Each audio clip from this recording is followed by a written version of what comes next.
Hello and welcome to a very special unboxing of a Microsoft Xbox One X. Now I'm recording this in 4K because it's a 4K console. It's in here, I think. Now I don't actually own a knife that costs more than this product. If I'm unboxing an expensive product, I try and grab a knife that costs more than that item, but I don't have one. So for this, I'm just going to use a machete.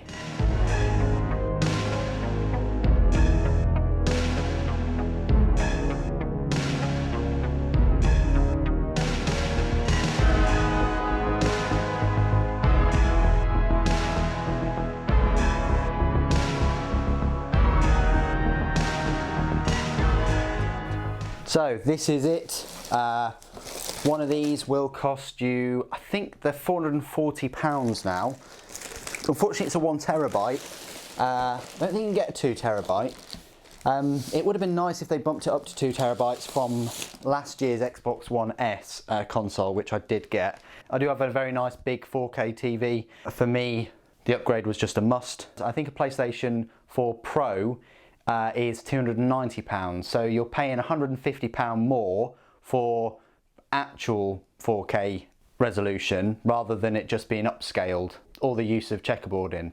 Now, I'm in neither camp. I don't prefer one more than the other. And PC gaming wise, and I read a fact that only 11% of all PCs are the equivalent spec as this or better. For me, coming home after sitting on a desk is not as appealing as sitting on the couch with a controller in my hand with my full surround sound and stuff. That's what I prefer to do to chill out rather than getting home from working at a desk and sitting at another desk, if that makes sense. I spend a lot of time at the desk anyway doing all these videos. So how do we open this? Okay.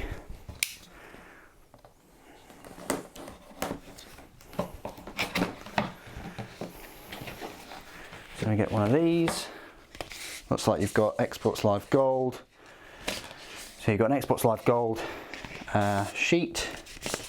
You've got some of the instructions and the batteries, things like that. What I'll do is I'll just open it this way.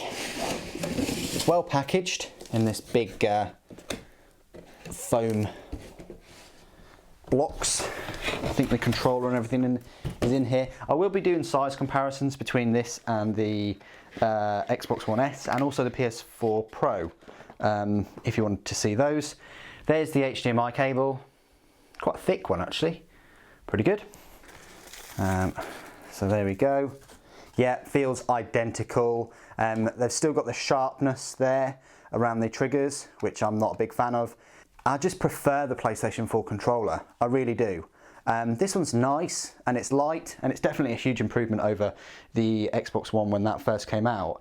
It's still a really nice controller, you know, with the textured rims of the thumbsticks and the little bit of texture on the back of the grips, and the rumble inside is brilliant, the motors.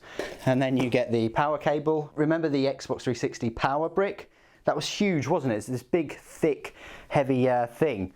And I think the Xbox One originally had the power brick as well. Right, let's unbox this then and have a look.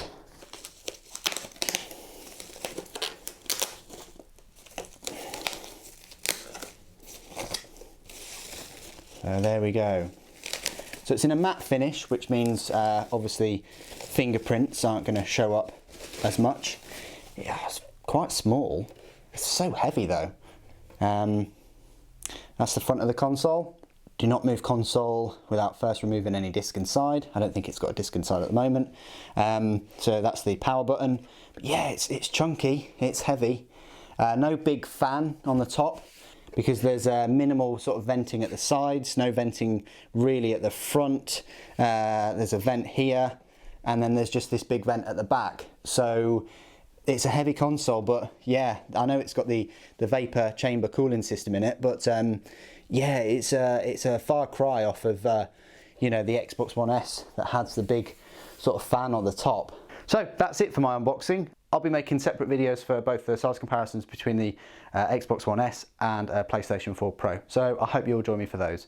Thank you ever so much for joining me today. Thank you for watching. The Emperor protects.